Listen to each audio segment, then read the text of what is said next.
या स्फोटानंतर जैश ए मोहम्मद या दहशतवादी संघटनेकडे संशयाची सुई वळते।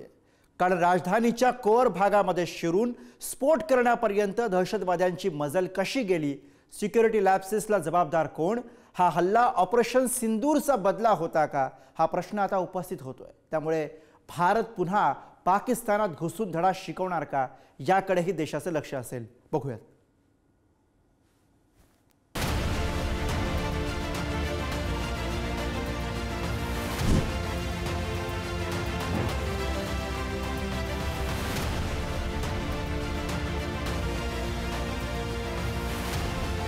हमारी एजेंसियां इस षड्यंत्र की तह तक जाएगी। इसके पीछे के षड्यंत्रकारियों को बख्शा नहीं जाएगा। देशाची राजधानी आत्मघातकी स्फोटाने हादरली। लाल किल्ला परिसरात झालेल्या या स्फोटातील मृतांचा आकडा 12 वर पोहोचलाय। हा हल्ला केवळ दिल्लीला नव्हे तर देशाला हादरवण्यासाठी करण्यात आला होता हे स्पष्ट आहे।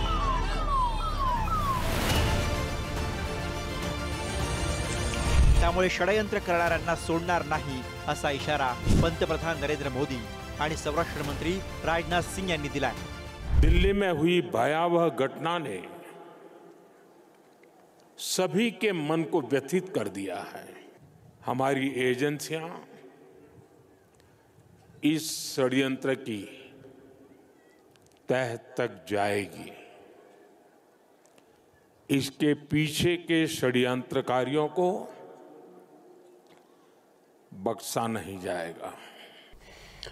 From this platform, I wish to assure my citizens that the country's leading investigative agencies are conducting a swift and thorough inquiry into the incident. The findings of the investigation will soon be made public.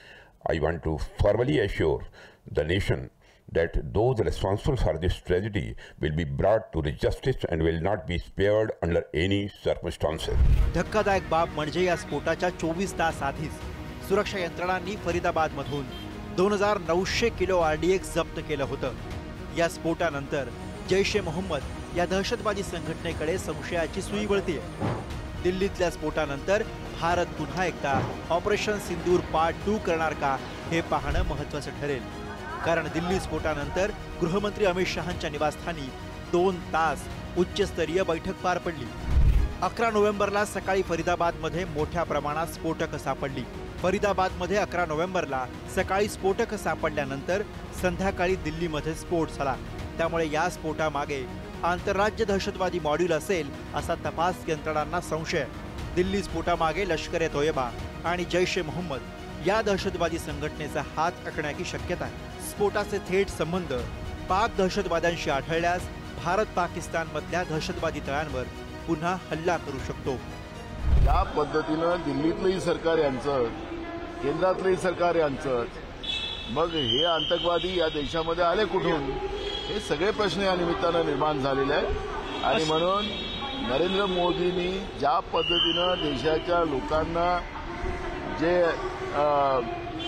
खोटे आश्वासन दिले त्याची ही pole खोलली गेलेली आहे।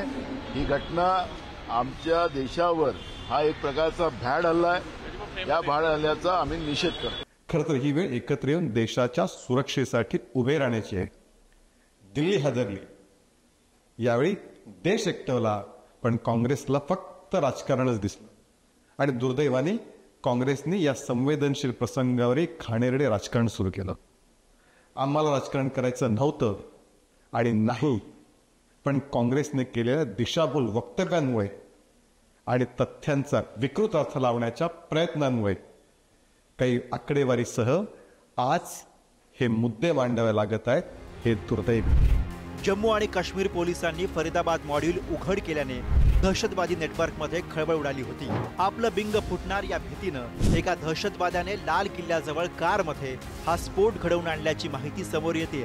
देशातल्या अनेक ठिकाणी मोठा स्फोट घडवण्याचा त्यांचा प्रयत्न होता, पण जम्मू आणि काश्मीर पोलिसांच्या सतर्कतेमुळे दहशतवाद्यांचे मनसुबे धुळीस मिळाले। पण राजधानीच्या कोर भागात शिरून स्फोट करण्यापर्यंत दहशतवाद्यांची मजल कशी गेली, सिक्युरिटी लॅप्सेसला जबाबदार कोण, हा हल्ला ऑपरेशन सिंदूरचा बदला होता का, त्यामुळे भारत पुन्हा पाकिस्तानात घुसून धडा शिकवणार का, याकडे देशाचं लक्ष असेल. ब्युरो रिपोर्ट, पुढारी न्यूज.